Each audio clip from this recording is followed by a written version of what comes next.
কই গো, তুমি এলে? হ্যাঁ গো, এইমাত্র স্কুল ছুটি হলো। আসলে স্কুলের বাচ্চাগুলো বড্ড আবদার করে আমার কাছে। জানো, বলে মাসিমা, আমি বাড়ি থেকে বাসন নিইনি, আমাকে একটা বাসন দাও না। কেউ কেউ বলে আমার জলের বোতলটা ভরে দাও না। আবার কেউ কেউ বলে মাসিমা, আমার পাশে বসে থাকো, তুমি না থাকবে আমি খেতে পারি না। আর ততক্ষণেই স্কুল ছুটি হয়ে গেছে। আসলে স্কুলের বাচ্চারা তোমাকে খুব ভালোবাসি তো, তাই। হ্যাঁ, ওই জন্যই তো ওদের আবদার শুনতে আমার ভালো লাগে। কিন্তু তুমি আজকে কাজে যাওনি বুঝি? না, আসলে সকালে শরীরটা খুব খারাপ লাগছিল, তাই আজকে আর কাজে গেলাম। ও, এখন ঠিক আছো? এখন একটু ভালো আছি। তুমি তাড়াতাড়ি একটু রান্না বসিয়ে দাও তো দেখি, খুব খিদে পেয়েছে। সে কি, রান্না এখনো হয়নি? বৌমা কোথায়?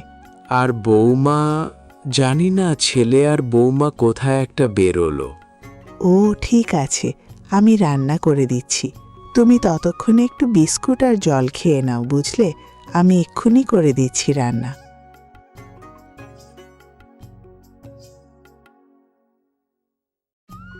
বৌমা, কোথায় গিয়েছিলে তুমি? আমি একটু শপিংয়ে বেরিয়েছিলাম, সামনে বোনের বিয়ে আছে তো তাই। ও, কই, আমাকে তো বললে না তুমি বেরোবে? বাহ, শপিংয়ে বেরোবো এটাও আবার আপনাকে বলে বেরোতে হবে? সত্যি মা, আপনারা পারেনও বটে। না বৌমা, আমিও সেইভাবে বলিনি। আসলে তুমি বেরোবে জানলে আগে রান্নাটা করে বেরোতাম। তোমার শ্বশুরমশাই এতক্ষণ না খেয়েছিল তো, তাই বললাম। সব সময় আমি সব কিছু বলার প্রয়োজন মনে করি না। আমার যেখানে ইচ্ছে হবে আমি সেখানে যাব। আপনাদের যদি এতই সমস্যা হয় তাহলে এবার থেকে আপনার বর রান্নাটা করে বেরোবেন।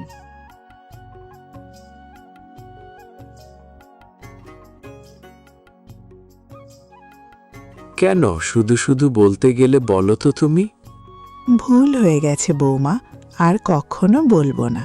কালকে থেকে রান্নাটা করে দিয়ে তারপর স্কুলে যাব। তাই করো।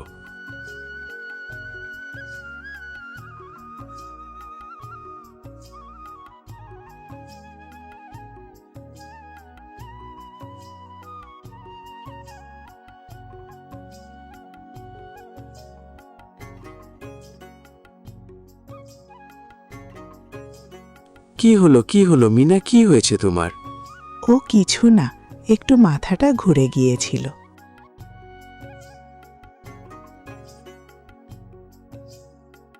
কি হলো, কি এত আওয়াজ কিসের? এ কি কাণ্ড, আমার এত দামি দামি প্লেটগুলো আপনি ভেঙে দিলেন। বলি, আপনার কি সামান্য লজ্জাটুকু নেই? প্লেটগুলো তো একটু সাবধানে নিয়ে আসতে হয় নাকি? একটু মাথাটা ঘুরে গিয়েছিল বৌমা, আমি এখনই সব কুড়িয়ে নিচ্ছি, এক্ষুনি নিচ্ছি। ব্যাস, কুড়িয়ে নিলেই হয়ে গেল? আমার যে এত দামি দামি প্লেটগুলো আপনি ভেঙে দিলে তার দামটাকেই দেবে শুনি? টাকা কি গাছে ফলে? ভুল হয়ে গেছে বৌমা, আর কখনো হবে না। একটা সামান্য জিনিসের জন্য এতই কেন করছো বৌমা? ও তোমার ইচ্ছা করে করেনি, মাথা ঘুরে পড়ে গিয়েছিল তাই প্লেটগুলো ভেঙেছে। কি আপনার কাছে কোনো সামান্য জিনিস বলে মনে হয়? এর দাম কত সেটা আপনি জানেন? আসলে জানবেই বা কি করে? এর আগে তো এগুলো চোখেই দেখেননি। এখন ছেলের টাকায় বসে বসে দামি দামি জিনিস ব্যবহার করছেন তো, তাই এর মূল্য আপনারা বুঝবেন না। ছেলের টাকায় ভালো মন্দ খাবেন, ছেলের করা রাজপ্রাসাদে থাকবেন, তবুও এর মূল্য আপনারা বুঝবেন না। বৌমা, এবার তুমি তোমার সীমা ছাড়িয়ে যাচ্ছ। ভুলে যেও না তুমি আমার ভিটে দাঁড়িয়ে কথা বলছো। বাড়িটা তোমার বরের টাকায় হলেও জায়গাটা আমার, তাই আমি আমার জায়গায় দাঁড়িয়ে কারোর উঁচু গলার কথা সহ্য করব না। কি এত বড় কথা? কে আসতে চেয়েছিল এ বাড়িতে? আপনার ছেলে আমার জন্য নতুন বাড়ি বানিয়ে দেবে, আমাকে রাজরানীর মতো রাখবে, এই প্রতিশ্রুতি দিয়েই আমাকে নিয়ে এসেছে। তাই এত বড় অপমান আমি কিছুতেই সহ্য করব না। আমি থাকব না আর এই বাড়িতে। এত রাগারাগি করছো বৌমা, যা হওয়ার হয়ে গেছে। আমি তো বলছি আমার ভুল হয়ে গেছে, তুমি এই বাড়ি ছেড়ে চলে যেও না মা। থাক, আপনাকে আর আধিক্যতা দেখাতে হবে না।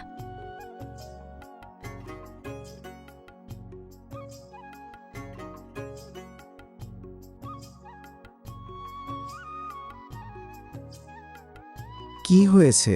তুমি এরকম গোমরা করে বসে আছো কেন? কিছু কি হয়েছে? কি হয়েছে তুমি তোমার বাবা মার কাছে জিজ্ঞাসা করো। বিয়ের আগে তুমি আমাকে কি বলেছিলে? রাজ সুখে রাখবে, কোনো দুঃখ কষ্ট পেতে দেবে না, আমার যা ইচ্ছা হয় তাই করব বলেছিলে তো। আর এখন বাড়িতে এনে তোমার বাবা মাকে দিয়ে আমাকে অপমান করাবে, সেটা তো বলনি। কি বলছো তুমি? কে অপমান করেছে তোমাকে? তোমার বাবা মা বাড়িতে, ওনারা ছাড়া আর আছেটাকে? আমাকে জ্বালানোর জন্য ওনারা তো উঠে পড়ে লেগেছে আমাকে এই বাড়ি থেকে বের করার জন্য। আচ্ছা, উত্তেজিত না হয়ে কি হয়েছে আমাকে বলো। বলো না, না হলে আমি কি করে বুঝবো বলো। আর কিছু বোঝার দরকার নেই, আমি থাকবো না এই বাড়িতে। তোমার বাবার জায়গায় আছি বলে আমাকে রাত দিন খোটা দেবে, এটা আমি কিছুতেই মানব না। বলে কি আমার জায়গায় থাকতে গেলে সবসময় মাথা নিচু করে থাকতে হবে, সব কথা শুনতে হবে, সব কিছু সহ্য করতে হবে?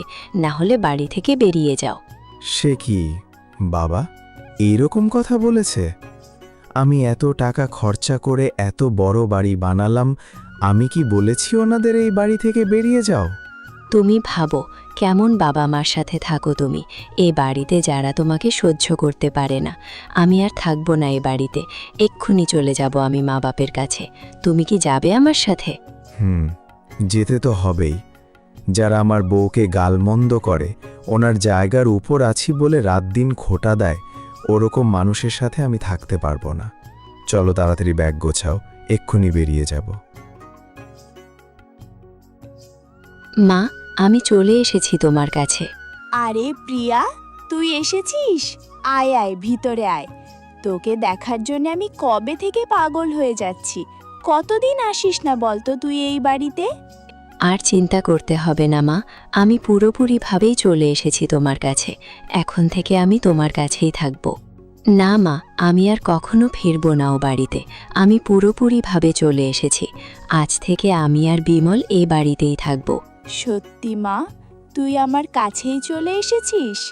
মানে তুই আর কখনো ফিরবি না তো ওই বাড়িতে? তুই একদম ঠিক করেছিস মা। ওরকম ওয়াসপাড়া গায়ে থাকে নাকি? আবার ওই রকম শ্বশুর শাশুড়ির সাথে ওদের পেটে বিদ্যা বলে কি কিছু আছে? বৌমাকে কিভাবে যত্ন করতে হয় সেটা ওরা জানে। একদম ঠিক করেছো বিমল, ওদেরকে ছেড়ে চলে এসে। ওরকম বাবা মায়ের সাথে থাকা যায় নাকি? যত সব অশিক্ষিত দাল। তুই ভিতরে চল মা, তোর ওপর দিয়ে অনেক ধকল গেছে, আমি বুঝতে পারছি। তোর চোখ মুখ একবারে শুকিয়ে গেছে। ওরা কি তোকে খেতেও দেয়নি? চল মা, চল ভিতরে চল। এখন একটু ফ্রেশ হয়ে নিয়ে বিশ্রাম করবি, চল।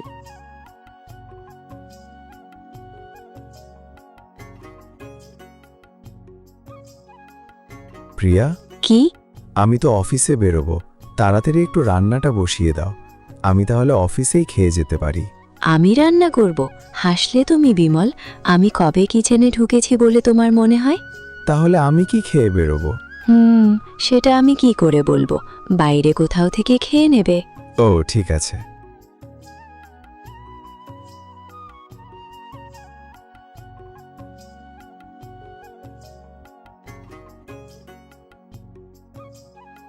বিমল, ঘরে আছো? আসবো? হ্যাঁ মা, আসুন না। আমাদের কাজের লোকটা আজকে আসেনি জানো তো। তুমি একটু আজকে ঘরটা মুছে রান্নাটা বসিয়ে দাও না। আর রান্নার তালিকায় ৫-৬ রকমের পদ রেখো। জানোই তো আমার নেড়াহনে খেতে পারে না। আসলে আমাদের একটা মাত্র মেয়ে তো, ছোটবেলা থেকে অনেক আদর যত্নে বড় হয়েছে। তাই ওর যাতে অসুবিধে না হয় ওই দিকটা একটু খেয়াল রেখো। কিন্তু মা, আমার তো আজকে অফিস আছে। হ্যাঁ তো, আজকে ছুটি নিয়ে নাও। একদিন অফিস কামাই করলে কিচ্ছু হবে না। আমার মেয়ের জন্য এইটুকু করতেই পারো তুমি।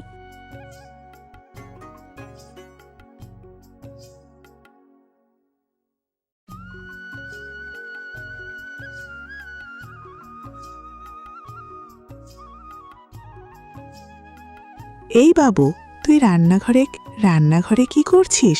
ওঠো ওঠো, এ কি সর্বনাশ! রান্না করতে করতে কোনো রকম ঝাঁকা লাগে তখন কি হবে?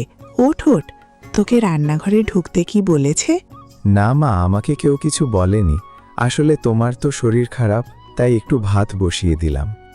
শরীর খারাপ তো কি হয়েছে? শরীর খারাপ বলে আমি রান্না করতে পারবো না? তোকে কি রান্নাঘরে ঢুকতে বলেছে? বাবা, যদি কোনো অঘটন ঘটে যেত? কখন রান্নাঘরে আসবি না বাবা, তুই একদমই আসবি না।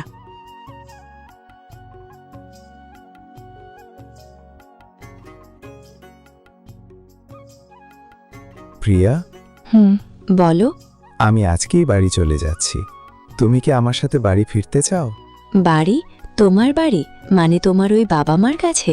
কিছুতেই না, আমি আর কখনো ফিরবো না ওই বাড়িতে। আর তোমারই বা ওই বাড়িতে যাওয়ার কথা মনে হলো কেন? তুমি জানো না তোমার বাবা মা কতটা অপমান করেছে আমাদেরকে? তুমি আবার সেই বাড়িতেই যেতে চাইছো? হ্যাঁ, চাইছি, কারণ সেটা আমার বাবা মা, আর বাবা মারা সন্তানের ভালোর জন্যই বলে। কিন্তু এখন তো আমার মনে হচ্ছে তুমি আমার বাবা মার নামে বাড়িয়ে বাড়িয়ে বলে আমার কান ভাঙিয়েছ, আমার বাবা মার সাথে বিচ্ছেদ করিয়েছ। বাবা মা কখনোই এসব করতে পারে না, এগুলি তোমার বানানো ছিল। এগুলো সব বানালো? আর তোমার বাবা মা কি ধোয়া তুলসী পাতা? আর ওই বুড়ো বুড়ি আমাকে চিড়ে খেয়েছে দিনের পর দিন, আমাকে নির্যাতন করে গেছে আমার ওপর, আমাদের টিকতে দেয়নি। খবরদার প্রিয়া, তুমি আর আমার বাবা মার নামে কোনো মিথ্যে কথা বলবে না। আমি অনেক সহ্য করেছি, থাকো তোমার বাবা মার বাড়িতে। আমি এক্ষুনি আমার বাড়ি চলে যাচ্ছি। হ্যাঁ হ্যাঁ, যাও যাও, তুমি তোমার গাইয়া বাবা মার কাছে ফিরে যাও। আসলে তোমার এই বাড়িতে থাকার কোনো যোগ্যতাই নেই। আমার কি যোগ্যতা আসে না আসে আমি সেটা জানি। আমার তো এখন আফসোস হচ্ছে তোমার জন্য। তুমি ওই রকম শ্বশুর শাশুড়িকে পেয়েও হারালে। তোমার কপালে অনেক দুর্দিন আসতে চলেছে, তৈরি থেকো।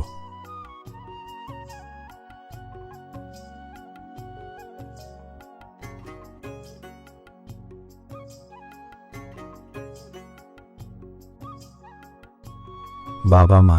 খোকা, আমার খোকা, তুই ফিরে এসেছিস বাবা, তুই আমার কাছে চলে এসেছিস বাবা।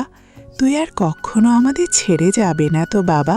না মা, আমি আর তোমাদের ছেড়ে কোথাও যাব না। আমি আমার ভুল বুঝতে পেরেছি মা।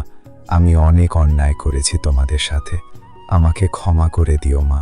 না বাবা, এরকম বলতে নেই। আমি জানি তুই কি জন্য করেছিস। বৌমা তোকে ওই সব করতে বাধ্য করেছে। হে বাবা, ওই শয়তানিটার জন্যই এত কিছু হয়েছে। ওই আমাকে তোমাদের নিয়ে কান ভাঙাতো, আর মিথ্যে মিথ্যে বদনাম করে তোমাদের কাছ থেকে আমাকে আলাদা করে দিয়েছে। সব কিছুর জন্য ওই শয়তানিটাই একমাত্র দায়ী।